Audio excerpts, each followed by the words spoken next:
A reading. When I die, by Anonymous. When I die, if you need to weep, cry for your brother or sister walking the street beside you. And when you need me, put your arms around someone and give them what you need to give me. I want to leave something better than words or sounds. Look for me in the people I've known or loved. And if you cannot give me away, at least let me live in your eyes and not in your mind. You can love me most by letting hands touch hands, by letting bodies touch bodies, and letting go of children that need to be free. Love doesn't die, people die. So when all that's left of me is love, give me away. A talk. Hello, everyone, and welcome. Is it too loud? Okay, thank you. Hello, everyone, welcome, and thank you for being here to be part of the celebration of Rick McGowan's life. I'm Cork, Rick's older brother. Denny, Rick's younger brother, is unfortunately not able to be with us today, but will join us for a second celebration of Rick in Salt Lake City in September. We're here today to celebrate how Rick lived, not how he died. And he really, really did live, in spite of the fact that he left us too early. Rick had a full and exciting life, filled with too many stories to count or to tell. So I'll only share a few of them now. And I'm certain that we'll have more to share later today and as time goes by. And we all know that Rick loved to tell stories to whomever would listen, especially when they were about him. Richard William McGowan, was born in Bryn Mawr, Pennsylvania on February 26, 1948, to Edward McGowan and Betty Elizabeth Hinch McGowan. Our dad was a career Navy fighter pilot, and our mother, after serving in the Marine Corps during World War II, was a career mom of 3 boys a year and a half apart. Her latter situation being one that elicited sympathetic comments from many people through the years.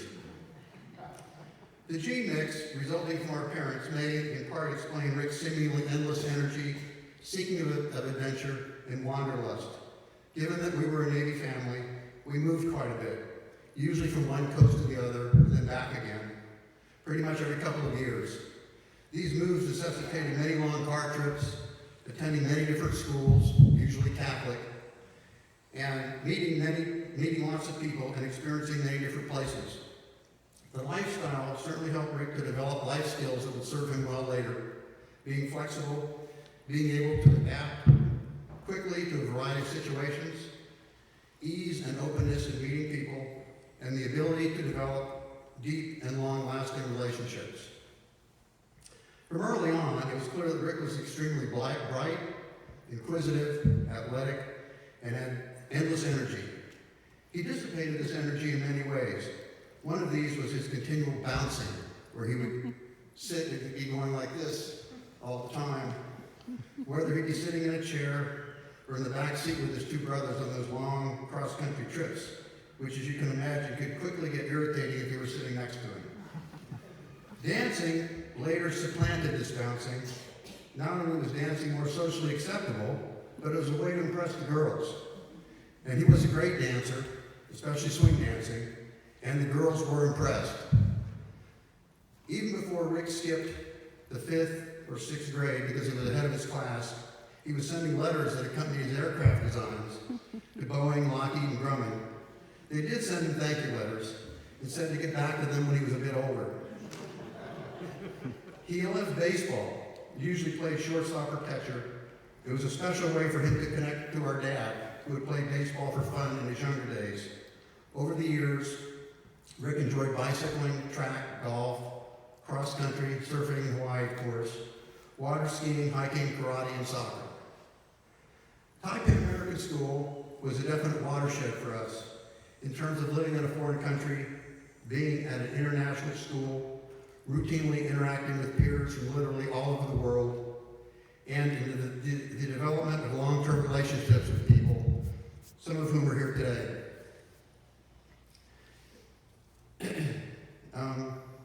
After graduating from high school in Taiwan, Rick was off to Ohio State for his philosophy degree.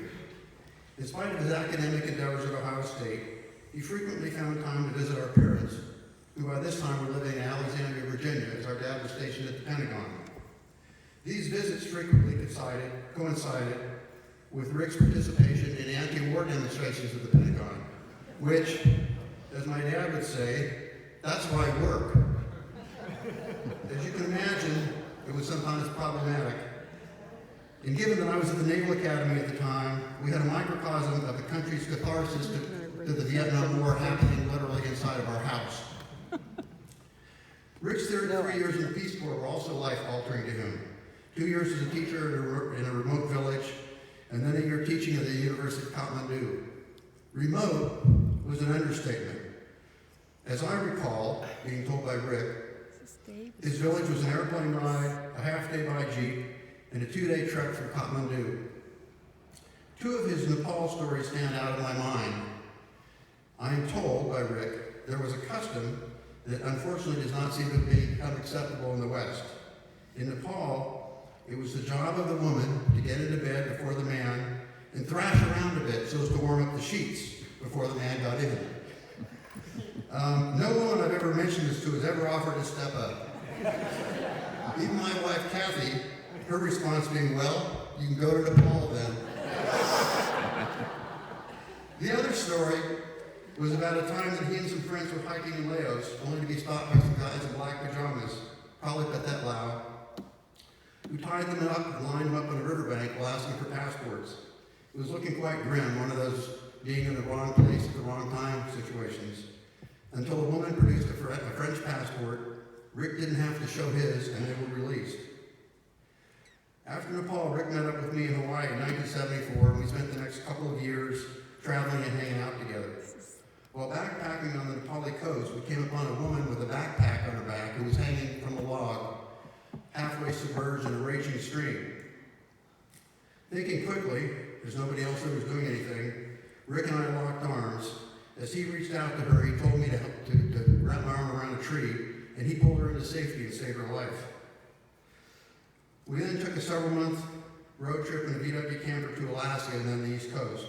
Way too many stories and adventures to relate here. Just to say it was a trip of a lifetime. Rick seemed to have many of those. In 1976, Rick ended up in Corning, California, the home of the big black olive. He was seemingly done with his traveling days and was going to be an organic farmer. Well, he did become a journeyman carpenter and worked at a local hardware store for a while, and played Scrabble with 9 tiles instead of 7. The whole thing just wasn't quite enough. And soon he was off to Arcata, Humboldt State, an engineering degree, and of course Nancy. Due to Rick's busy life, his living in Vermont when he was there, and his travels all over the world, we only saw each other every couple of years. But in between those times, he always made the effort to stay in touch, usually through Skype. In the spring of 2011, he told me about his health situation, and that was pretty much the end of his work traveling.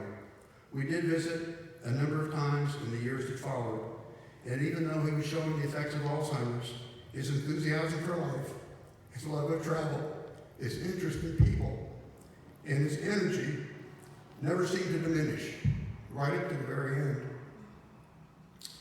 Rick never lost his love for Nepal, nor did he lose it for Arcata.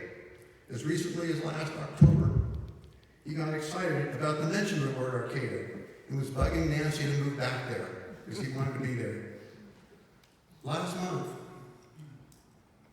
my wife and I were camping at Patrick's Point, a state park in the ocean, about 20 miles north of Arcata. It's a place where we'd spent some time camping with Nancy and Rick. We spread some of Rick's ashes in several spots, under an ancient redwood in Avenue of the Giants, the community forest at Humboldt State, at Ceremonial Rock, and a place on the edge of the ocean at a place called Muscle Rock. These are all places that Rick would have been and would have loved to be be.